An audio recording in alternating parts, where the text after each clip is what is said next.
Les roues d'Édouard se mettent à trembler. Avec plaisir, d'accord. Après toi. Tout fier, Thomas redémarre alors tranquillement. Ça, c'est la ligne de la tyrolienne. Oh. Et ça, c'est le moulin à scie. Il fait beaucoup de bruit. Et ça, c'est la mare des bûches. Comme tu peux le voir, il y a beaucoup de trous en bas. Et les deux là-bas, ils s'appellent l'enrhumé et Ian. Ce sont eux qui chargent le bois sur les wagons. Édouard n'est pas très rassuré. Ils font quoi? Ils chargent les troncs. Regarde comment ils s'y prennent. Ils sont un peu bizarres, je sais. Les roues d'Édouard se remettent à trembler. Oh, oui, je vois. Ensuite, Thomas décide de montrer à Édouard l'endroit qu'il préfère sur l'île de Brume. Et ceci, c'est le pont vibration. On est obligé de passer dessus pour aller chercher le bois de Joby. Pas très stable, ce pont.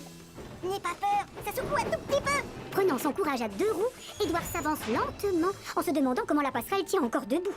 Sous son poids, le pont se met à se tortiller et à bouger dans tous les sens. Non, t'as chouchou. Tout à coup, Édouard appuie sur ses freins. Le pauvre est mort de peur. Au même instant, Bâche, Dash et Ferdinand surgissent de nulle part. On a pensé que peut-être... Vous auriez besoin de nous? Oui, c'est vrai. Non, sans façon. On n'a pas besoin d'aide. On se débrouille tout seul. On peut très bien livrer le bois de Joby sans vous. Si tu... On est sûr. La mine toute triste, Bâche, Dash et Ferdinand reculent et s'en vont.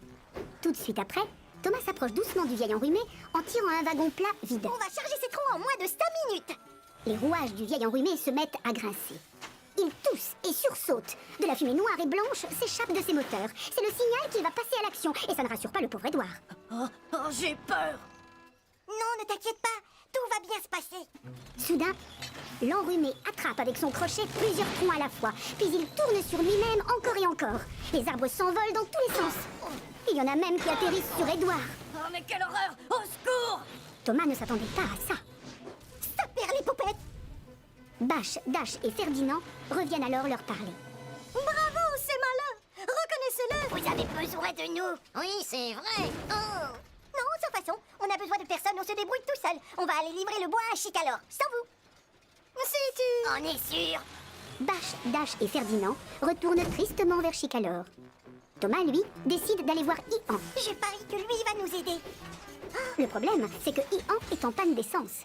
Il tousse et crache un épais nuage de fumée noire.